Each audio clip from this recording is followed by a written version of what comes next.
नमस्ते। आज हम देख रहे हैं इंडिया पोस्ट का एक स्टैंडर्ड ऑपरेटिंग प्रोसीजर, मतलब एक एसओपी डॉक्यूमेंट। जी और ये है आईटी 2.0 सिस्टम में नए और मौजूदा दोनों तरह के कर्मचारियों का रिकॉर्ड कैसे बनाते हैं उसके बारे में। बिल्कुल। और हमारा मकसद है इस पूरी प्रक्रिया को समझना, मतलब क्या स्टेप्स हैं, कौन लोग इसमें शामिल हैं और क्यों कुछ डिटेल्स इतनी अहम हैं। सही। तो चलिए इसे खोलते हैं। कहाँ से शुरू होती है ये कहानी? मतलब कौन है जो ये सब करता है? हाँ, तो शुरुआत होती है पर्सनल इंफॉर्मेशन सिस्टम से, जिसे शॉर्ट में PIS कहते हैं। PIS। हाँ, इसी में एक एम्प्लॉय मैनेजमेंट कार्ड होता है। अब इसमें दो मुख्य भूमिकाएं हैं। पहली है मेकर। हाँ, ये आमतौर पर वो डीलिंग असिस्टेंट होते हैं जिनका काम सर्विस बुक वगैरह से जुड़ा होता है। इनको सिस्टम में रोल मिलता है मेकर फॉर एम्प्लॉय मैनेजमेंट। ये डेटा डालने का काम करते हैं। अच्छा, मतलब ये एंट्री करते हैं तो फिर कोई चेक करने वाला भी होगा? बिल्कुल। दूसरा रोल है चेकर का।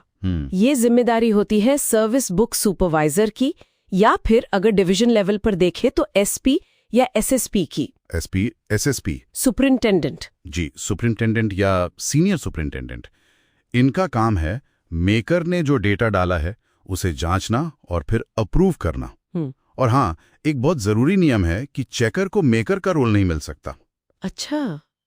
ये ऑडिट ट्रेल्स के लिए और जिम्मेदारी तय करने के लिए बहुत जरूरी है। अगर एक ही आदमी डेटा डाले और वही अप्रूव कर दे तो गलती पकड़ना मुश्किल हो जाता है ना। ये दोहरी जांच एक तरह से डेटा की क्वालिटी और सिस्टम की इंटीग्रिटी बनाए रखती है। सही बात है, ये तो लॉजिकल है। अच्छा, तो मान लीजिए कोई एकदम नया कर्मचारी आया है, उसका रिकॉर्ड बनाना है।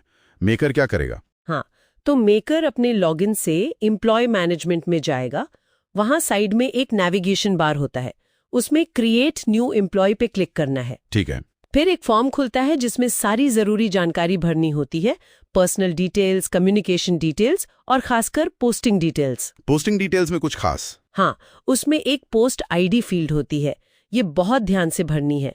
इसमें सिर्फ वही पोस्ट चुननी है जो सिस्टम में वेकेंट यानी खाली दिख रही हो। अच्छा, सिर्फ खाली पोस्ट? क्यों? ताकि ये पक्का हो सके कि हर कर्मचारी एक सही और उपलब्ध पद से जुड़ा है।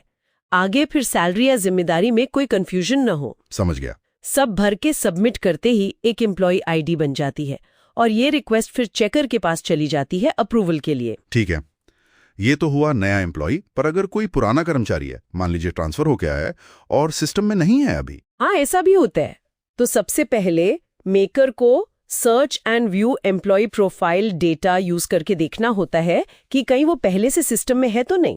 पूरे इंडिया के डेटाबेस में? जी, ऑल इंडिया एम्प्लॉय सर्च करनी होती है। और अगर नहीं मिला तो? अगर सर्च में नहीं मिलता तब क्रिएट एग्जिस्टिंग एम्प्लॉय वाला ऑप्शन चुनना है। उसमें कर्मचारी की पुरानी वाली ID डालकर सर्च करना होता है। अच्छा। सिस्टम को ज्यादातर डिटेल्स खुद ही उठा लेनी चाहिए, मतलब ऑटो फेच हो जानी चाहिए। बढ़िया। मेकर को बस चेक करना है कि सब ठीक है या नहीं, खास तौर पर पोस्टिंग इन्फॉर्मेशन टैब में। अगर कुछ भरना है तो भरकर सबमिट कर देना है। हो गया मेकर का काम। अब चेकर की बारी। अप्रूवल कैसे होता है? चेकर अपने लॉगिन से फिर एम्प्लॉय मैनेजमेंट कार्ड पर क्लिक करता है। साइड बार में अब वो अप्रूव एम्प्लॉय चुनता है। ठीक है। वहां जितने भी रिकॉर्ड अप्रूवल के लिए पेंडिंग होंगे वो सब दिख जाएंगे। ओके। चेकर उनमें से रिकॉर्ड को सिलेक्ट करता है, फिर सारे टैब्स खोलकर डिटेल्स को ध्यान से वेरीफाई करता है। सब सही लगने पर नीचे अप्रूव का बटन होता है, उसे क्लिक करके मंजूरी दे देता है। लेकिन कहानी यहाँ खत्म नहीं हुई है ना। मैंने देखा उसमें मोबाइल नंबर जोड़ने का भी जिक्र है। वो क्यों इतना जरूरी है? हाँ, वो बहुत ही ज्यादा जरूरी स्टेप है। एक बार कर्मचारी का रिकॉर्ड अप्रूव हो गया, उसके बाद उनका मोबाइल नंबर सिस्टम में ऐड करना ही करना है। क्यों? क्योंकि सिस्टम में लॉगिन करने के लिए जो OTP आता है, मतलब वन टाइम पासवर्ड, हाँ, OTP, वो इसी रजिस्टर्ड मोबाइल नंबर पर भेजा जाएगा। इसके बिना तो कोई लॉगिन ही नहीं कर पाएगा। ये आजकल मतलब स्टैंडर्ड सिक्योरिटी है। अच्छा, ये तो बहुत जरूरी है फिर। तो क्या ये मोबाइल नंबर जोड़ने के लिए भी मेकर चेकर वाला प्रोसेस है? हाँ जी, बिल्कुल।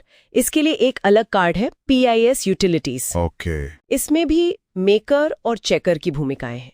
मेकर, जो कि dealing assistant service book maker होता है, वो एडिट कम्युनिकेशन डिटेल्स में जाता है।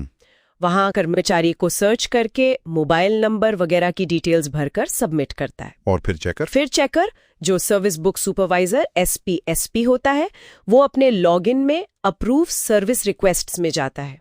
वहां कम्युनिकेशन डिटेल सेक्शन में ये रिक्वेस्ट दिखती है, उसे वो जांचता है और अप्रूव कर देता है। अब जाकर मोबाइल नंबर सिस्टम में फाइनली अपडेट होता है।